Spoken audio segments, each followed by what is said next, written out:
통일했다고 보는 거죠. 그래서 다수설이라고 보는 거죠. 다툼이 없는 건 아니지만 그래서 조금 대학은 할 때만 내가 그랬죠. 대학도 증자할 딱 하나만 와요. 신목소지, 십수소지, 기여mon조. 그래도 그 증자가 증가한단 말이에요. 사자에 있어서 사자가 논어맹자 중용 대학인데 그 중용이 이제 사자의 마지막 공부. 이거는 이제 해석 그 부분을 내가 한자 해놓은 걸 해석을 해놨으니까 그럼 읽어보시면 되고 이제 각각 나온 것을 브로그 열릴게요. 자, 그 다음에 그 중용이 어떤 변천을 거쳤는가 보면은 한나라 때는 그냥 얘기 한 편이었기 때문에 별로 중요시 여기지 않은 거죠. 그냥 얘기 하나로 번이요. 그러다가 남조 때 대용이라는 사람이 중용전 두 권을 지었다고 돼 있는데 유실되고 지금은 전하지 않고 있고, 한나라 양나라 무제 때 중용 강소 또는 중용 의를 지었다고 하는데 그것도 유실되고 전하지 않고, 당나라 때 이고가 복성서라고 중용서를 지었다는데 그 내용이 불교의 영향을 너무 많이 받아가고 불교적 관점에서 써졌다고 해가지고 그걸 중시하지 않고 했죠. 송나라 때 정의천, 정호 두 사람과 주자에 의해서 결국은 이 중용이 별도의 하나로 즉 책이 만들어지면서 얘기보다 더 중요하게 인정받아 버렸죠. 그러니까 그 꼬리가 몸통을 흔들어 버리거든요. 그래서 이 중용 장구는 다른 건 논어나 맹자는 집주라 근데 대하고 중용은 장구라 그러잖아요. 그래서 뭐냐면 논어나 맹자는 그 전에 있었던 그 장을 갖다 그대로 이어받았는데 중용과 대학은 주자가 자기 시각에서 장과 구는 이제 요즘으로는 절이 이제 나눈 거예요. 그렇기 때문에 장구란 말 썼죠. 그런데 보통 이게 사서 집죽을 때는 다 장구로 포함합니다. 그래서 조선시대에는 사서 집주를 공부하지 않으면, 암기하지 않으면 거의 행세를 못했죠, 사실은. 이렇게 변천이 됐다. 그런 정도 좀 아시고. 그 다음에 앞으로 지금 쓸 교재는 금방 얘기했던 원본비지 이 대학 중용인데, 영인본입니다. 명문대에 나왔는데, 뭡니까. 글씨가 좀 조잡하긴 한데, 그래도 그때 당시로 봐서는 굉장히 유려한 그런, 인쇄처죠. 그 다음에 이제 저 갖고 계신 한민출판사 나온 영인본인데 이것은 가능한데 비지가 없는 단점이 있어요. 그래서 우리가 계속 앞으로 비지를 볼 건데 그 부분은 좀 문제가 있고, 그래서 아까 말했다시피 이것은 글씨가 너무 작으니까 확대 복사해 가지고 보는 것이 좋을 것 같다는 얘기죠. 제가 보는 참고서를 쭉 정리해 놨는데, 물론 요 외에도 몇 가지를 더 보는데, 나남출판사 나온 이동환 선생님이 써놓은 것이 참 나는 보면은 글이 조금 어려웠긴 해도 글을 전부 읽으면 고시면 재밌더라고요. 그래서 이동환 선생님 것을 내가 한 10권, 20권 사다 놓고 이 사람 줬는데 그 책을 볼 수 있으면 그 책 보면 상당히 좋아요. 근데 이것은 뭐 주석은 없고 본문만 해석되어 있는데 굉장히 심층 있게, 그 다음에 우리말로 굉장히 많이 바꿔놓은 감이 있어요. 그 다음에 여강출판사 나오는 방환시키는데 이것은 이분이 비지어고 그 다음에 장지, 절지, 각 장에 대한 의미, 절에 대한 의미, 그 비지 책에 나온 것을 나름대로 풀어놨어요. 그래서 좀 지루하고 하는데 여기 또 그다음에 중용 통문도 써놨고, 그래서 좀 복잡하긴 한데 깊이 공부하신 분들은 한번 볼만하고요. 그다음에 이제 왕부지 중용을 논하다. 근데 이것은 뭐 깊이 한다. 장기근 씨가 쓴 것이 약간 구태하게 옛날 그 서당식으로 그렇게 놓고 있어. 근데 이것도 또 맛은 있어요, 보면은. 예. 그 다음에 이제, 이 난곡서원이라는 게 생겨나고, 송수경 씨인데, 이건 저희랑 같이 공부했던 분인데, 천재거든요, 이분이. 19살 때, 이 양반이, 우리 영사제로 와가지고, 당시 주역 다 공부한 사람이에요. 자기 또래들이 소학이나 있고, 명자나 있고, 이 사람은 다 공부한 사람이에요. 와가지고, 가만히 보니까 자기보다 나이 많은 사람들이 논어나 있고 앉고 그러거든. 그러니까 이 양반이 만추 선생님한테 효당 선생님의 글이 상당히 우리 유리하던데 효당 선생님이 무슨 책을 봤는가 그 자료 좀 봅시다. 그러니까 주로 이 사람은 공부하고 맨날 그 책만 보더라고. 정말 천재야 이 사람이. 천재가 복은 없는 것 같아. 가난해가지고 이 책을 자기가 쓴 거예요. 대학 중용 대전을 이제 번역을 해놨어. 이게 세 주까지 쓴 걸 대전이라거든요. 그런데 돈이 없어 출판을 못하는 거예요. 그래서 내가 누구를 소개해가지고 출판했는데 돈을 너무 적게 줬는가 아주 조잡아 있는데 글은 참 재밌더라고. 그러니까 세주 번역해 놓은 것이 있고, 그 다음에 이 사람이 세무사 출신인데 김수기 씨라고 대유학당이라는 출판사에서 집중 완역 중에서 여기는 세주 비지를 다 번역했어요.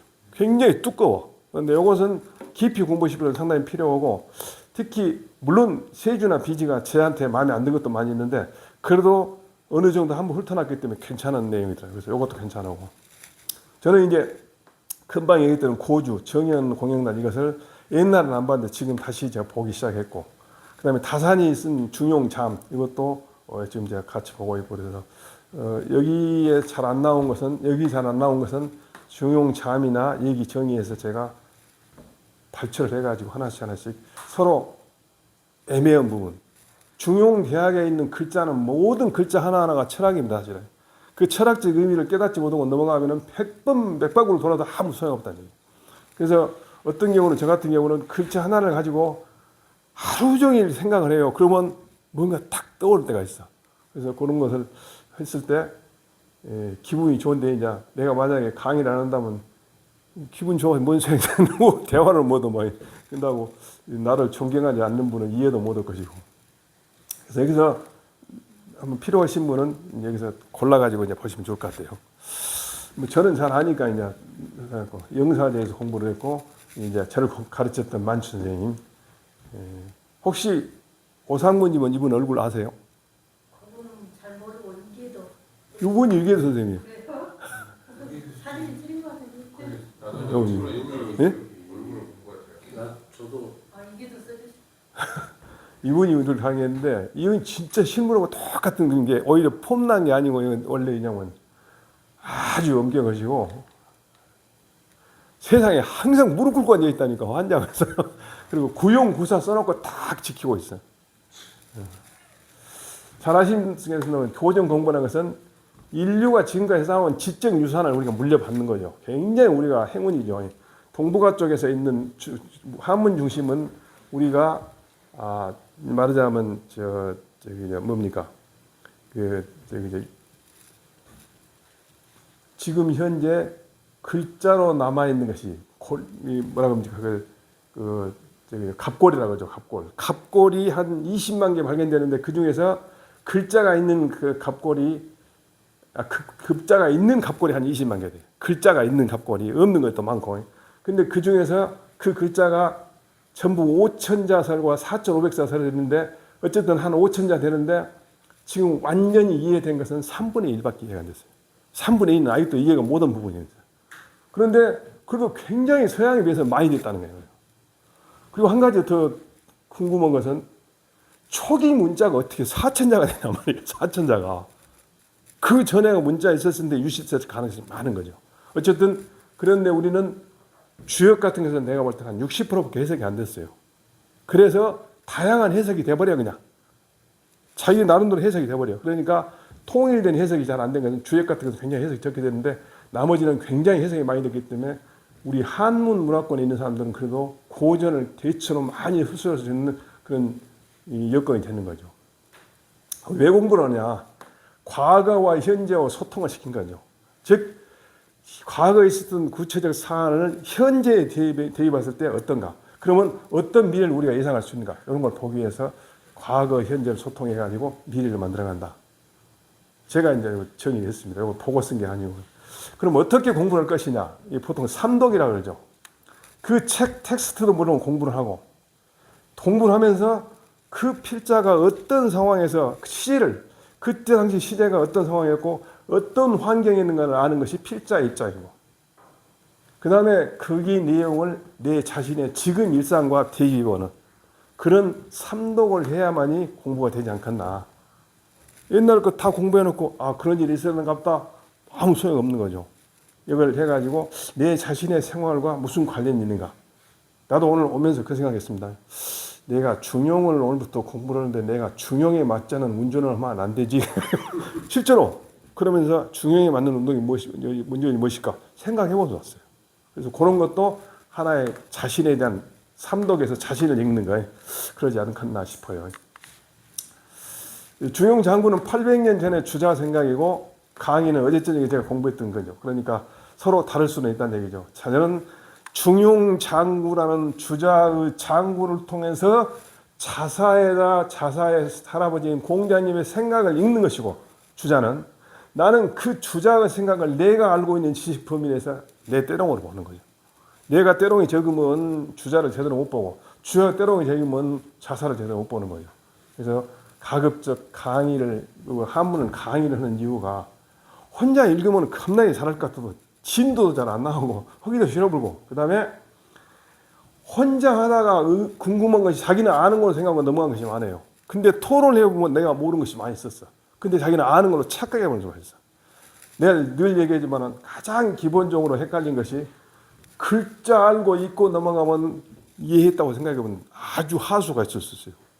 두 번째, 그것을 문법적으로 해석하고 넘어간 것을 안다고 할 수 있고, 조금 단계가 넘어가면 어떤 맥락에서 이런 말을 했는가 아는 단계. 제일 마지막에는 내 생활에 어떤 관계가 있는가, 내 생활에 적용한다면 어떻게 했는가, 그 과정. 그래가지고 마지막으로는 발로 행동을 옮기는 거죠. 발로 행동을 옮기지 않고, 아, 그 참 좋은 말이지, 그거 아무 의미 없다는 얘기죠. 그걸 우리가 대학에서 공부를 할 때 서자서 아자, 그러면 안 된다는 얘기예요. 그래서 오늘은 이제 장구서를 좀 보겠습니다. 장구서는 사실은 뭐 잘 아시겠지만은 중용장구서가 사서에서 가장 사서삼경의 서문 중에서 가장 좋은 글이라고 그러죠. 그리고 두 번째로 하면 채침의 석영집주, 채침이 있으니 여기서 이 두 개를 다 암기하면 한문 다 이해한다, 물리한다. 그래갖고 점쟁이들이 오늘 왜 왔다 대? 귀신도 통한다고. 내가 아무리 읽어봐도 귀신 안 올 것 같은데. 어쨌든 이 두 개를 이제 하는데, 우리는 오늘은 중용장구서를 한번 공부하겠습니다. 자, 그래서 이제 중용장구서 때 중용과 장구와 그 개념을 한번 봐보겠습니다. 중용과 장구. 자, 잘 아시는 중용은 얘기의 한 편인 중용을 중용이라는 거죠. 근데 거기다가 주자가 장구를 붙였어요. 장구는 뭔 말이냐면 분장을 했다는 거죠. 장으로 나눴다는 얘기죠. 전체 한 뭉탱이로 되어 있는 걸 나눴다는 얘기죠. 그런데 이 중용의 분장을 주자가 한 이후로, 물론 우리나라에서도 다시 장구를 나눈 사람이 있긴 있습니다만 대체로 여기서는 통일되어 있어요. 33편으로. 그 다음에 이때 장구를 나누면서 옛날에, 이걸 이제 옛날 유자들인데, 정연, 그러니까 한나라면 정연이에요. 정연 이후로 모든 유자들의 학설을, 그리고 자신의 그 의견을 종합해가지고 이것을 굉장히 중요한 말인데 통일적으로 해석한 거예요. 사서삼경을 다 한 시각으로 통일한 거예요. 무리가 오긴 오는 거죠. 사서 자체도 전혀 다른 풍토에서 만들어졌는데 그것을 주자는 하나의 그 시각으로 통일적 해석한 거예요. 그래서 나중에 학자들이 청나라 때 와서 보면은 이 주자 안 틀어다 막 비판하고 나게. 모기령 같은 사람은 주자가 전부 비판해서 우마이는 두꺼운 책으로 해갖고. 그런데 주자가 있음으로 해서 말하자면 유학이 새로운 빛을 받은 것이고, 또 늘 아시겠습니다만은 유학이 여러 학문 중에 하나로 있다가 한나라 무제 때 와가지고 동중서가 왕한테 우리나라를 다스리려면 이제 한나라가 7대가 되니까 6대가 되니까 나라가 안정이 되잖아요. 유방은 그냥 막 사람 죽이고 막 정신없는 거. 그래가지고 안정이 되니까 그럼 어떻게 통치할 거냐 해갖고 동중서가 이렇게 합시다 해갖고 유학을 중심으로 건의를 해갖고 그때부터 유학이 우뚝 솟은 거죠. 그 전에는 원 오브 댄이었죠. 그런 것을 나중에 송나라 때 주자가 완전히 통일적 해석하면서 철학을 집어넣으면서 신유학이 된 거죠. 그래서 주자 이전을 구유학, 고전유학 또는 주자 이후로 신유학 이렇게 나눠져요. 물론 주자 아니었으면 우리가 훨씬 공부하기 쉬웠을 것인데 주자주 아니고 되니까. 자, 그다음에 대전이란 말이에요. 대전. 대전은 뭐냐면 영락대제가 당시에 이제 영락대제는 이제 원나라인가 그러죠. 원나라. 당시에 주자가 만들었던 그런 사서 집주 뭐 이런 것을 가지고 시험을 보는데, 사서 집주가 주로 시험 보는데 이 제자들이 계속 고시를 보고 그러니까 서브노트 해놨어요. 그 서브노트 해놓은 걸 전부 모아가지고 국가에서 대전이라는 걸 만든 거예요. 대전. 그래가지고 우리가 보통 세주라 그러죠. 잔주라기도. 주자가 말한 것도 있고 주자 제자가 말한 게 있고 제전 제자가 말한 거 있죠. 주자가 말한 건 왜 들어있냐? 사서 집주에는 안 들어있는데 주자 어류랄지 뭐 성리대전이랄지 이런 데 들어있는 말을 꺼내가지고 주자화 되어 있어요. 그게 세주 잔주 또는 거예요. 근데 여기서 전자가 책전자 있는 거 있었어. 이 책전자 있는 건 전혀 다른 겁니다. 이때 당시에 영락대제가 뭐 옛날에는 모든 문헌을 모아가지고 총 22,877권을 모아가지고서 약 3억 7천만 자 정도 글자로서 하나 책을 만든 이게 대전이 책제자예요. 이 대전은 헷갈릴까 싶어서요. 그 다음에 이제 제가 강의한 것이 좀 다른 점은 비지를 강의하는데 비지는 등퇴함이라고 해서 하죠. 영락할 때 등님이 강의의 내용을 갖다가 제자들이 강의록을 만든 것이죠. 그래서 이것은 어류철학이 갖고 어류철학은 뭐냐면은 회화체, 명나라 때 회화체죠. 송나라 때 회화체는 송나라 주자 아까 주자 어류 그게 송나라 때 어류체예요. 그러니까 약간 다르긴 한데 현대 중국어를 하다 보니까 거의 좀 연결되더라고요. 그래서 저는 비지를 공부하면서 사서 비지를 공부하면서 사서 공부를 거의 했어요. 저는 어렸을 때는 사서 비지를 안 했는데 나중에 이제 비지를 공부를 본격적으로 시작하면서 한자도 거의 모른 적 없이 알게 되고 그다음에 이제 어류체도 공부하고 집주보다 비지를 더 제가 깊이 했어요, 사실은. 그리고 이제 오늘 첫 번째 문장을 한번 볼까요? 자, 중용은 하위 자갸오 자사자 우도학지 실기전이 자갸시니라. 계자 상고로 성신이 개천 입극이 도통지전이 유자례이라. 기현어 경즉 윤집 골중자는 요지소의 수순자요 인심은 유의하고 도심은 유미하니 유정유일이라사 윤집 골중자는 순지소의 수야니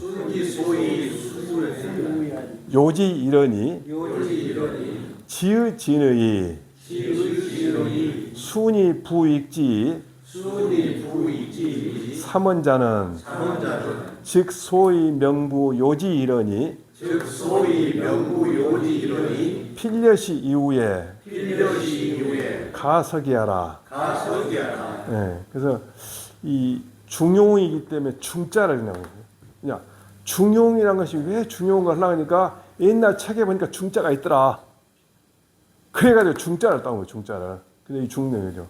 서라는 것은 뭐냐면 서문이라는 것은 책이나 논문 따위 첫머리에 내용이나 목적 따위를 간략하게 적은 글이라네. 서라고 해놓고 서가 뭐뭐냐면 서문이다. 근데 이렇게 사전적으로 한번 읽어보지 않고 넘어가면은 그냥 성 같다는 말에서 좀 귀찮더라고요.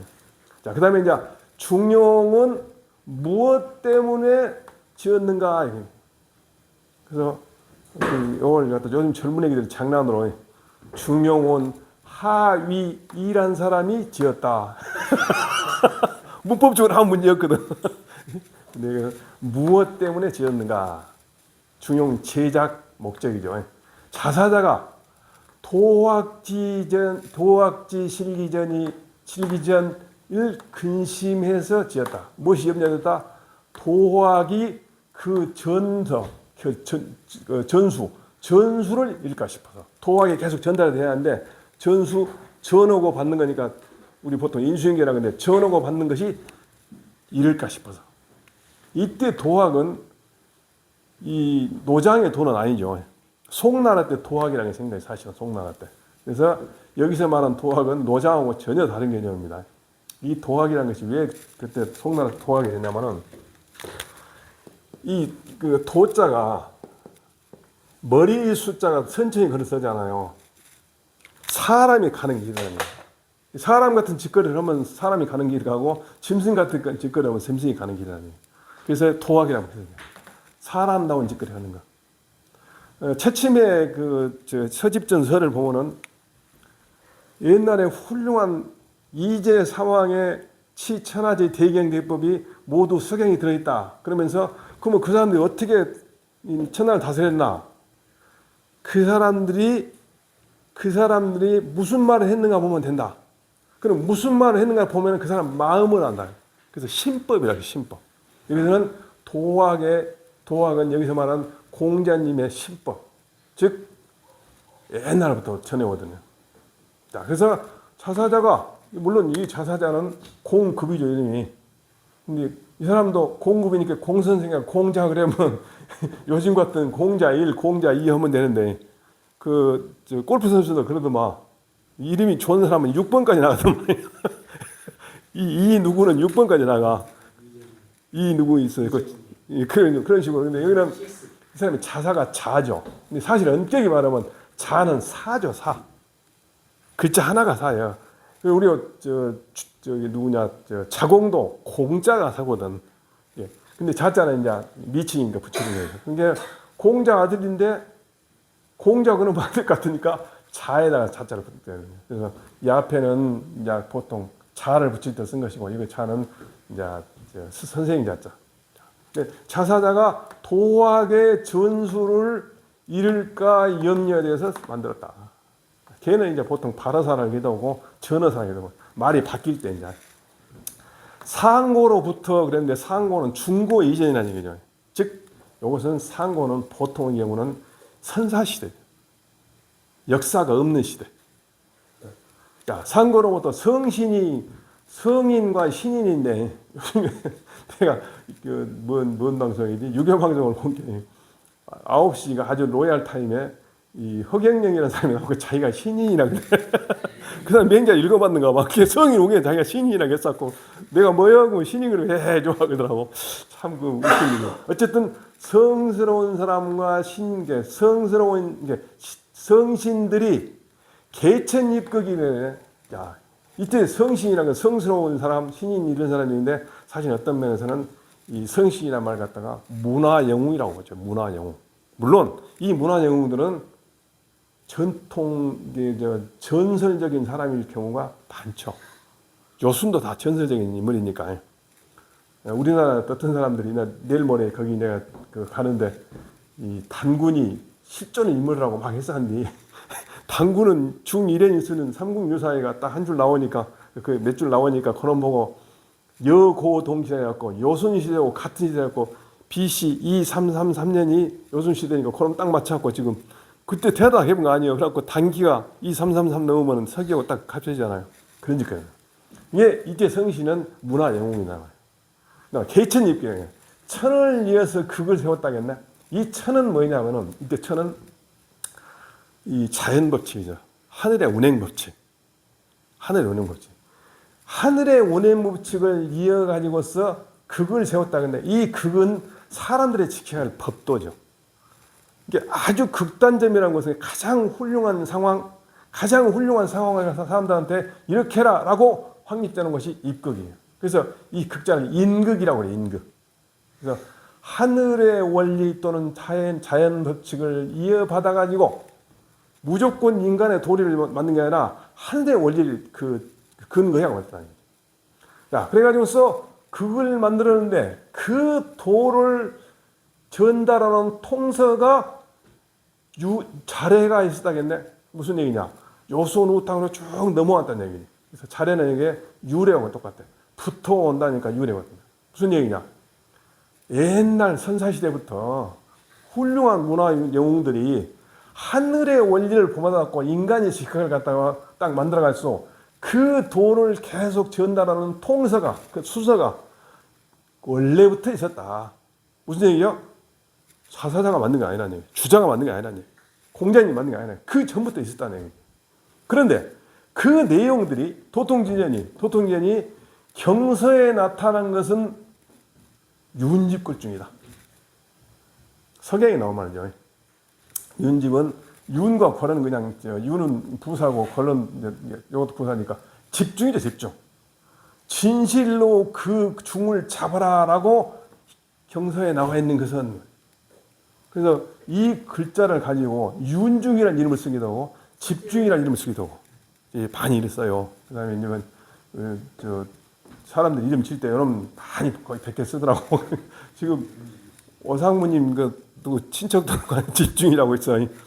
자, 진실로 그 중을 잡아라는 것은 무엇이라고? 요지소의 수준이라. 요임금이 순임금한테 주어진 소의 자체가 것이다니. 자, 그 다음에 인심은 유의하고 도심은 유의하니. 인간의 마음은 유자는 이걸 해석 안 해도 됩니다. 아주 위태롭고 도심은 아주 미미하니. 이것도 유자 해석하네요. 오직 그냥 정미라고 한결같아야. 정과 일은 뭡니까? 정은 반대가 거친 거죠. 아주 정밀하게 하지 않고 거칠게 하는 것이 반대고, 일은 뭡니까? 한결같아야 되는 거죠. 오늘 중용 공부를 와갖고 아이고 아닌갑다고 말하면 그건 기계 아니죠. 무간단, 끊어진 게 없는 거죠. 자, 그러니까 인심은 유의하고 도심은 유미하니 항상 정밀하고 한결같아야 그래야만이 그 중을 진실로 잡을 수 있다라고 말한 것은 이 말이에요. 순임금이 운임금한테 주는 것이다. 이게 뭔 말이에요? 연임금이 순임금한테는 윤직골중해라. 너 천하 다스리면서 그러고 말하는데 순임금은 운임금한테 인심유의, 도심유미, 유정유의, 윤직골중해라. 그러니까 이 말을 한글로 하면은 하나, 둘, 셋, 네 개가 되는 거예요. 자, 순임금이 운임금한테 준 것이다. 그런데 요임금의 한마디 말이 윤직골중이 지극하고 다함이 있었는데 그걸로 충분한데 순임금이 다시 세 마디를 추가한 것은 뭐 때문이다? 요임금의 한 말씀이 반드시 이와 같이 한 다음에야 거의 가깝기 때문에 가깝다는 것을 밝힌 것이 아니에요. 아니 그 한마디 해갖고 이해 못할 것 같으니까 인심유의, 도심유미, 유정유일이라는 말을 붙여갖고 말해야만이 어쩐다고? 요임금의 한마디가 이렇게 되느냐 거의 괜찮겠다 또는 가깝다 이런 것을 밝힌 것이다니. 그래서 중자, 중용이니까 중자를 여기 많이 나와. 여기 다 이해하시겠죠? 늘 얘기하지만은 중용 서문이 잘 됐다는 것은 글자를 뺄 것도 없다는 거예요. 빼보면 맥락이 틀어진다고 그래. 나도 읽어봐도 참 그 서문 중에서는 진짜 좋다는 생각이 들어요. 자, 개상론직한데 심지허령지각이 일이의로되 이이위 인심도심지자는 즉위기 혹생어 형기지사하여 하며 혹원어 성명지정하니 이 소위위 지각자 부동하야 시로 혹 위태히 불안하고 혹 미묘히 난견이라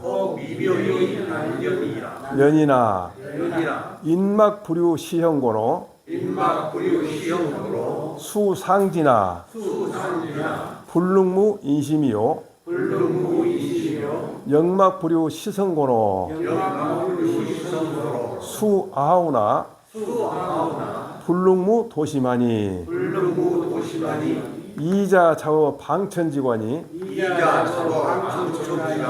부지소의 치지즉 위자 유위하고 미자 유미 천리지공이 졸무의 승부 인욕지 사이라. 요 걔도 이제 막 요즘에 사람들이 그 군더더기로서 되게 뭐 이렇게 해서는 그 사실 해석 안 한 게 좋겠습니다. 내가 아무리 생각해봐도 상자도 한 번 이런 얘기야. 뭐 시험 삼아 본다 맞벌상자 그런데 한 번 논해 보건대 이 말이니. 그럼 지금까지 했던 내용을 다시 한번 얘기해 보인다 이런 얘기죠.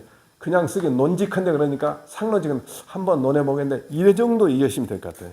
한번 논해보겠는데 마음이 허령지각함이 마음의 허령지각함이 하나다. 이 말은 무슨 얘기예요? 모든 인간의 마음은 허령지각인데 그 허령지각이라는 그런 모양으로 한결같이 하나로 돼 있어. 허령 허자는 이제 우리가 보통 공간을 점유하지 않다 허라 그러죠. 근데 허자가 아닌 공간을 점유하지 않는다는 말도 있지만은 뭐든지 받아들일 수 있다는 것들이에요. 내가 그릇이 비었으니까 받아들일 수 있더니 뭐든 받아들일 수 있어. 그리고 영자는 영명하다는 얘기죠. 영자가 나쁘게 쓰인 말도 있습니다. 그래서 영명. 그 다음에 지각 그랬는데 외부의 상황을 내가 인식하는 게 지각이라고 그러죠. 그러면 내가 부모와의 관계에 있어서 부모한테 어떻게 할 것인가 그 외부의 상황을 아주 텅텅 비었기 때문에 다 받아줄 수 있는 자세가 되어 있고 또 영영하게 그런 지각하는 그 능력이 하나라는 얘기예요. 외부의 상황을 인식할 때 그 지각하는 것이 내가 옳게 지각하냐 나쁘게 지각하냐 그것이 허령하게 지각한다는 얘기예요. 쉽게 말하면 선이 무엇인가 알아보는 거예요. 선이. 명성이 되는 거예요. 그럼 하나인데 이위 인심 도심이 다른 위자는 이 뭐뭐 때문이다. 이위는 뭐뭐라고 한다면 인심과 도심이 다르다고 이위 왈자하고 똑같아. 라고 여긴 것은 즉 뭐 때문이다. 그것이 마음이 혹간에는 형기의 사사로움에서 생기고 인심이겠죠. 형체의 기운 사사로움 욕망 같은 거예요. 혹간에는 도심은 성명의 발음에서 근원하여 본성이 하늘로부터 명령받은 것을 성명이라고 하죠. 나중에 이제 천명지성이라는 말을 공부합니다만은 천명지성이 할 때 하늘이라는 것이 반드시 넣은 이유가 하늘은 비가 오면 어쩝니까? 어떤 사람이 옛날에 우리 어머니가 그러시대. 우리 딸 집에 오고 우리 동네만 비 오면 쓰겠다 그래. 우리 딸 동네에 우리 집은 비 오면 쓰겠다 그래. 하늘이 내린다는 것은 누구나 다 공평하게 내린다면 그런 의미가 있잖아요. 하늘이 명령했다 그러면 누구나 다 똑같이 받았다는 얘기예요. 그래서 성령은 하늘로부터 부여받은 명령받은 본성의 발음에 근원했다. 뭐냐 도심이. 그래서 소위 그래가지고 지각하는 것이 다르다. 무슨 얘기냐? 지각하는 방법이 다르다는 거예요. 예를 들면 인심만 가득 타고난 사람은 대상을 바라볼 때 어떻게 하면 내가 저놈 꼬셔갖고 내가 이익을 볼까 요거 생각하고 도심을 타고난 사람은 어떻게 하면 서로 공평하게 잘 살 것인가 이런 생각이 한다. 지각이 달라. 그래서 혹간의 위태히 불안하고 위험해가지고 편안하지 않고 인심 또 미묘하게 아주 은미하고 묘해가지고서 볼 수가 없다. 볼 수가 어렵다. 그러니까 인심은 왜 도심은 왜 그런가? 인심은 형기지사에서 태어났다. 도심은 성명지장에 근원했다. 그래서 지각이 다르다. 그래서 인심은 위태하고 불안하고 인심리로 살면 안 된다는 얘기죠. 도심은 좋긴 좋은데 아주 은미하고 잘 안 나타나. 이걸 했을 때 내가 결과적으로 좋다는 것을 아주 증명이 어려워. 그래서 보기 어렵단 말이에요. 자, 그러나 사람들마다 그의 형체를 가지지 않는 건 없어.